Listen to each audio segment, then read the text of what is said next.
Now we'll use this fork, or you could use any other stirring item, and we'll just mix this until the corn syrup completely dissolves.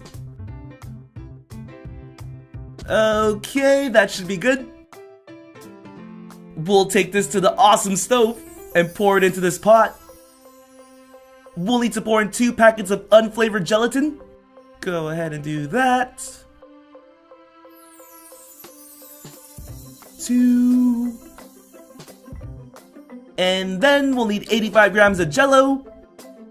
For this part, you could pretty much use any flavor you want. You don't have to follow ours, but we'll be using strawberry.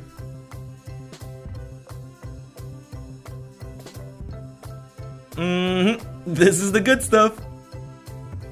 Now we'll just get our wooden spoon, mix this thoroughly until all the powder dissolves.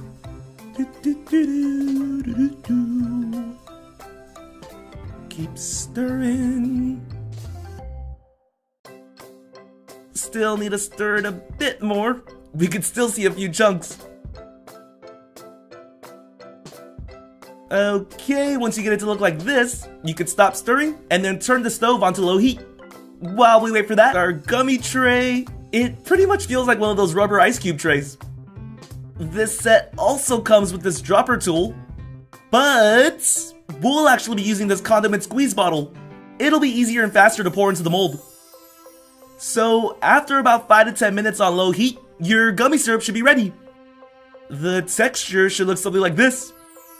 Alright, so at this point you're ready to pour, but you may want to place your mold onto a plate or a cutting board. It'll make it easier to transfer into your fridge. You don't want to wobble your mold all the way over and accidentally spill it. Ugh, that would be bad. Now that the gummy mold's on the plate, we'll pour the liquids into the condiment squeeze bottle. We're pouring some sweet jelly. Pouring some sweet jelly. Catchy song, right? Just made it up. Alright, let's put the cap back on. And we are ready to pour. Start with this one on the bottom left.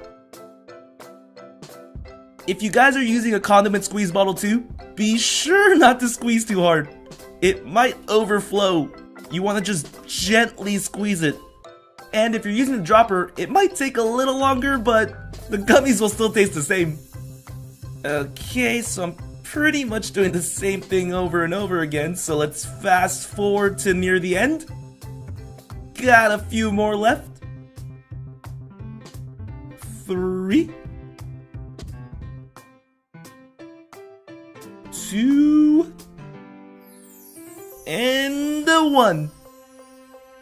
Woo! We just made 50 gummy bears. Here's a closer look at our beautifully filled gummy bears. I can't wait to try one! Some of you may be impatient like me, but now we'll have to leave this in the fridge overnight. Boo! And it's the next day. I'm sure you could already tell just by looking at it, but the liquids have turned into a gummy texture. Let's take one out. Whoa, that came out pretty easily. And the mold stays pretty clean. Wow, I'm pretty impressed. Okay, so this gummy bear came out in perfect detail. You could see the arms, the legs,